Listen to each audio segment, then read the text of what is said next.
Not all action figures were 8 inches tall in the 1970s. Kenner's $6 million man line was based on a popular TV show about a bionic man named Steve Austin. These successful toys incorporated many different mechanical action features. Steve Austin was probably the inspiration for Atomic Man from the G.I. Joe Adventure Team. Vietnam had created a profound anti-war sentiment, forcing Hasbro to remove Joe from his military environment and turn him into an adventurer. Instead of enemy soldiers, Joe now fought giant spiders, gorillas, and mummies. In 1976, Joe went totally sci-fi. Hasbro shrunk him to 8 inches and created the Super Joe set, which featured more alien characters like Gore. The line was canceled after a short year, marking an end to the first era of G.I. Joe. The mid to late 70s saw a trend toward large dolls with complex action features. Two examples from Mattel are Pulsar, the Ultimate Man, and Hypnos, his evil enemy. These 12-inch dolls had transparent chest plates, which displayed Hypnos' hypnotic power, and Pulsar's biological functions. Krusher was another example of Mattel's experimental approach to action figures in the 70s. This big, mean, soft vinyl figure could be smushed flat. It would stay that way until a valve was opened, allowing it to return to its original shape. Electroman and Zog were deluxe electronic adversaries. Electroman was 18 inches tall, fully costumed, and fully posable. Using his flashing helmet light, he could stun the rampaging Zog, knocking the monster unconscious. Rom, the Space Knight, was another electronic toy from Ideal. Rom had a variety of light-up accessories that helped him fight galactic crime. When Mego's 8-inch figures began to lose their appeal, the company released the 3 3/4-inch Micronauts.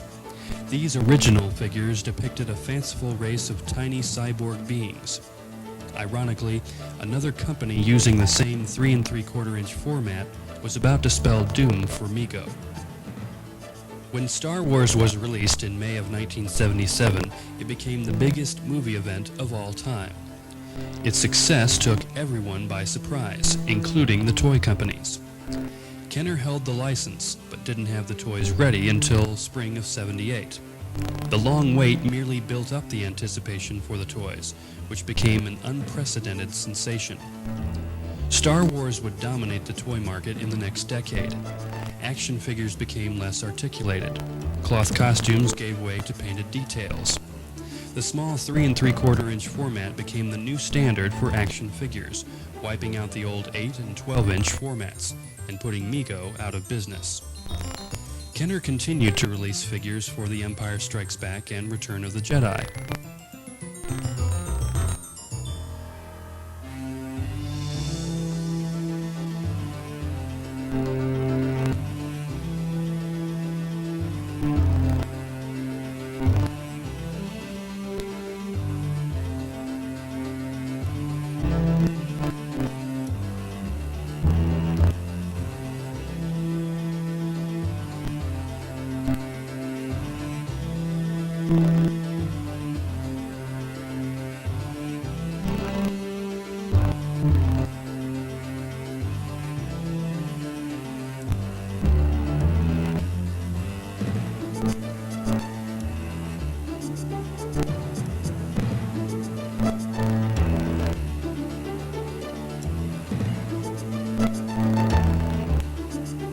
The last movie-based Star Wars line was The Power of the Force, which included characters from all 3 films.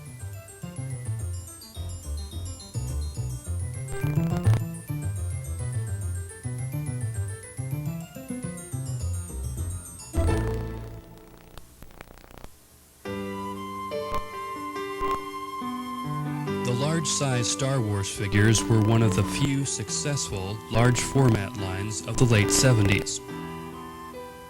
They are easily some of the nicest large-size action figures ever made.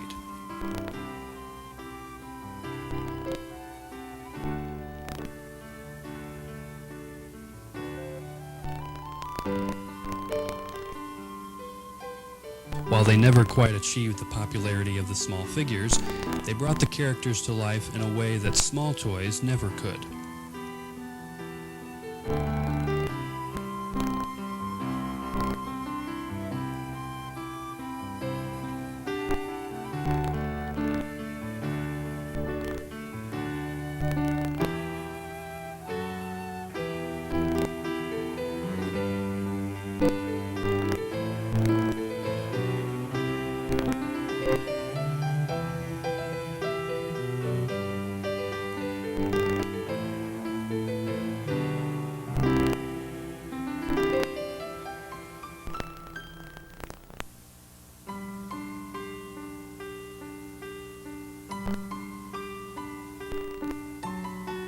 IG-88 and Boba Fett were the only Empire Strikes Back figures Kenner made in the large size.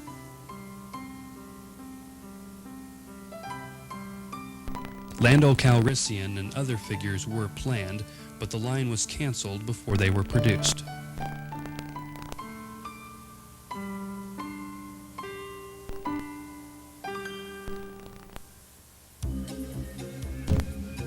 In 1979, Kenner released what may be the ultimate large-size action figure, the 18-inch Alien doll. It was the first toy based on an R-rated movie, and kids had never seen anything like it. Never before had a toy looked so evil. As a result, it flopped, bringing an end to the era of the great large-format action figures.